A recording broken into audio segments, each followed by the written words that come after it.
Hello everyone, and welcome back to another episode of the LNG Academy, and the first one for 2024. I'm your host, Mehdy Touil, and for any new listeners, I want to reiterate the vision of the LNG Academy podcast, which is simply spread LNG education to the world. This episode is brought to you by Capstone ITS Training on Demand, LNG 101 course. For more details, please check the comments section. Today we are excited to have a new guest on the show, Captain Denis O'Donnell. Denis now works for NAKILAT, which is the largest LNG shipping company in the world. But up until recently worked for another operator and was captain on the Eduard Toll, one of the ARC-7 vessels which operate out of the Yamal LNG project. Captain, thank you very much for joining us, and it's a pleasure to have you here today. Thank you for having me, Mehdy. Captain, can you please tell us a bit about yourself and what led you to become a captain on an ARC-7 vessel? Yes, I'm from Cork in Ireland, which has a unique connection already to the sea with one of the most famous ships in the world, the Titanic.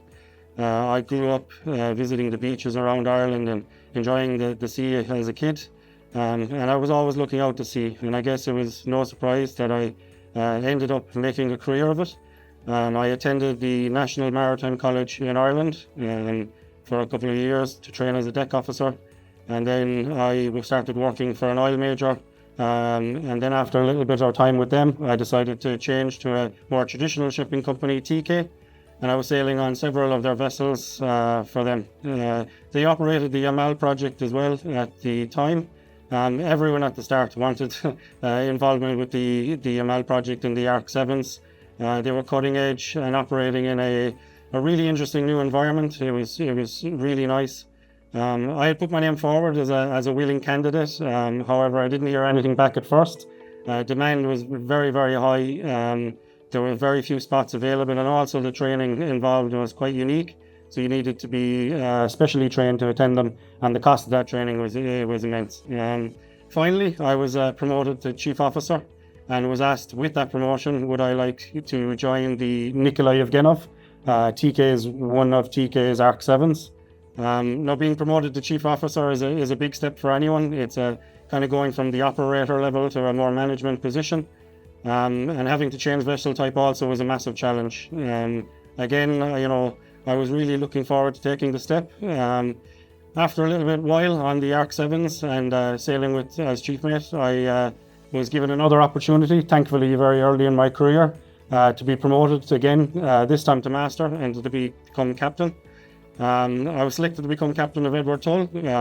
This is the first one of TK's ARC-7s, the first in the series. I was very privileged to get that ship as my first command, and the crew on board were absolutely brilliant. We're very tight-knit crew on board those ships, and it was a joy to sail with them. As I say, often a good ship is only half the battle. The people that you have with you is just as important. I was lucky to get both on the Eduard Toll, but also then to be sailing in the Arctic as well. Mm-hmm. And for our listeners who might not be familiar, could you explain the key differences between ARC-7 icebreaking vessels and regular LNG tankers? Yeah. So let me first of all address the use of the word ARC-7, as it's closely related to the Arctic icebreakers. Again, it's a Russian registry shipping term, and it denotes its ice classification status. Now, the ships aren't registered in Russia anymore. They're not registered there, but the term is stuck. As you know, they're fondly known as the ARC-7s, within the shipping term, but also outside of it. In a traditional IX term, which would be the International Classification Society, it would be termed as a Polar Class 3 vessel, which is defined as year-round operation in second-year ice, which may include multi-year ice occlusions up to 2.5 meters. This means that the ship is constructed to have a level of ice of up to 2.5 meters. The major differences it relates to in terms of a normal LNG tanker would be in visual terms, the hull shape and structure. Also as well, the ship is dual acting, which means it has a forward-facing and aft-facing bridge, as the vessel, depending on the ice thickness, operates in both directions. The non-visual differences would be things such as its azipod propulsion, its construction material, and hull structure reinforcement. These would be the main differences in regard to the ice-breaking element. But as there are also several differences in regards to working in the cold Arctic environment, as you can imagine, all your systems need to be provided with heating and protection from the weather, which can sometimes get below minus 35 degrees Celsius. The hull shape is designed to break ice at different speeds, with the bow used to break less thick but going at higher speeds. The aft hull structure is designed to ride up onto the ice, cracking it but processing it at a slower speed. The vessel also, even though you can't see it from the outside, has an ice belt, which is an area around the hull which is reinforced, designed and to deal with the extra pressures of the ice acting upon it. In terms of propulsion, the vessel has 3 ABB rotational azipods which operate at 15 megawatts each. They are also designed both physically but also electronically to deal with the impact and other concerns of the ice. I think other things visually people notice in fact is the ship has 2 bridges. It's probably the most unique aspect of the ship. One faces aft and one faces forward. The forward one is used in standard navigation and also in lighter ice conditions, while the other faces aft and is used in harder ice thicknesses. Mm-hmm. So sailing along the Northern Sea route, especially during winter, present unique challenges. Can you describe what it's like to navigate through the NSR in the harshest winter conditions? It's extremely challenging on both people and equipment. To start with, you must remember that for half the year you operate in complete darkness, and for the other half you operate in complete daylight. This is extremely tough on people. There is a constant battle between commercial ETAs and predicting speeds in difficult ice conditions, while you're having the navigating officers being constantly alert to changes in ice and making sure the vessel is on the most efficient route. There's a very tight balance to be struck between going the shortest distance via tough ice versus going a longer route through easier ice. Also, being an LNG tanker, our cargo systems are connected to our engine management side of things. We use the boil-off from the cargo to fuel our engines, and therefore we have to balance using the natural boil-off or using forcing boil-off. We use satellite imagery and recommendation from other vessels while navigating, but the ice is constantly moving. You really have to make the best decision based on the information you have and then adapt your plan once you get there. While overall we have been successful in the Arctic, not everything has been smooth sailing, as you can imagine. A good example of this is when I was on board NAKILAT and we were doing the latest independent transit of the Northern Sea route in January. Conditions were extremely tough, and on top of that we ended up having an issue with our central azipod. From there, we only had 2 days from the original end of the ice in open water, which in the end, because of our failure of our azipod system, it took double the time. Nobody had ever experienced a failure like that in that position, so we had to really dig deep and use all of our skills to work out our way out of that situation. Mm-hmm. With your years of experience sailing the NSR, how do you see the future of shipping traffic along this route? There has been a lot of discussion in recent years on this, and yes, shipping traffic along the route will continue to increase. However, I do believe that this will be based on project-specific shipping needs. General shipping, I don't see using the route for another few decades. This argument boils down to realistically consistency and reliability, which affects commercial viability. Currently, the NSR cannot offer this. Good examples of showing how important consistency and reliability in shipping are is the shutdown of the Suez Canal with the Ever Given incident and the now current incident we're having with the Houthi rebels in the Red Sea, which has turned the shipping and trade, world shipping and trade into disarray. Scientific records show that there has been a significant drop in ice thickness and ice coverage, however not to the point that the route can be used by general shipping industry. Even when the route remains ice-free, winds from the north can especially bring large flows down onto the route, and without an icebreaker it would be impossible to be cleared by general shipping. Another important note, again reinforces the point above, is the Northern Sea Route Administration controls the Northern Sea Route and closes it at certain times of the year for certain ships. These opening and closing dates can vary due to weather and ice conditions. The whole NSR is further divided up into smaller zones, and even when the route opens each year, each individual zone may have its own restrictions also. Finally, I do believe there is a chance in the future of a slight increase if Russia continues with the icebreaker build-up that it has been doing in the last few years and a sort of convoy system develops.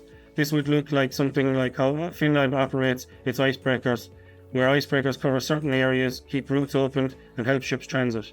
This will require enough icebreakers to cover the area, however. A good example of this, of a convoy system, will be what I will talk about in your next question. Mm-hmm. Reflecting on your years at sea, could you share one of your most memorable experiences while commanding an ARC-7 vessel? Well, as you can imagine, the Arctic is a really new and dynamic frontier, and this is especially true for LNG shipping. Many of my experiences stem from both negative and positive experiences.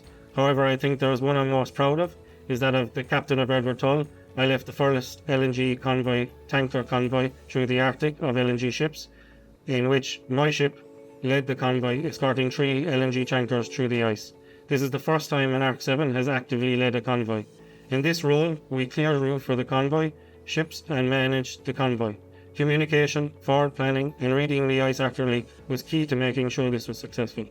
As you can imagine, making sure the other vessels don't get stuck is the key mission. Not only as it keeps the convoy moving, but uniquely in our case, we would have had to go back and help them get unstuck. Now, normally, while an icebreaker is perfectly sized to go back and help ships that are in trouble, my ship, with the sort of size it is, at over 300 meters in length, is not that capable of doing that. Reading the ice and finding a suitable route through was also very crucial.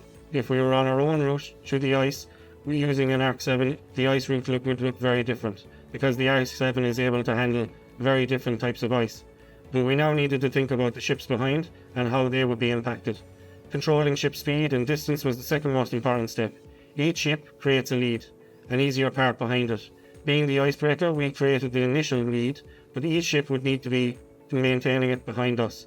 Therefore, my officers not only had to create it, but also make sure the other vessels behind were keeping it good distance and speeds between them, so that this lead is kept open and the easier path through the ice is maintained. In most cases, LNG of lesser ARC class status, in this case ARC-4, are limited to the use of the NSR. They are only allowed to pass independently for a short period of time, and other times require icebreaker escort. The significant advantages of bringing icebreakers or LNG tankers through the NSR is saving in time. If the ships were to return via Suez back to Sabetta, it would take up to 40% time longer than if the ships were returned via the NSR. I'm proud to say the convoy was a huge success and has laid the foundations and procedures for future convoys. I'm delighted in being part of creating a small part of Arctic shipping history. Mm-hmm. Have you ever had any close encounters with polar bears or any other Arctic wildlife during your voyages? Yes, I've been very fortunate to be able to sail in the Arctic, which has given me, many opportunities to see a lot of natural wildlife and also things such as the Northern Sea Lions. People normally pay big money to see sites such as this, and we were very lucky to get it for free effectively.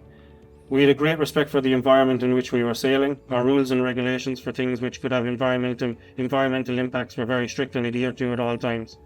I think the common misconception is that when you go up there, you're destroying or altering the environment. This couldn't be further from the truth. We quickly learned that to be successful in the Arctic, in all areas, you need to work with it and not against it. Thank you, Captain, so much for joining us and sharing your invaluable experiences navigating the Arctic challenging waters. Your insights have truly enriched our understanding. It was a pleasure. To our audience, thank you for listening. We hope you found today's episode as fascinating as we did. Stay tuned for more inspiring stories.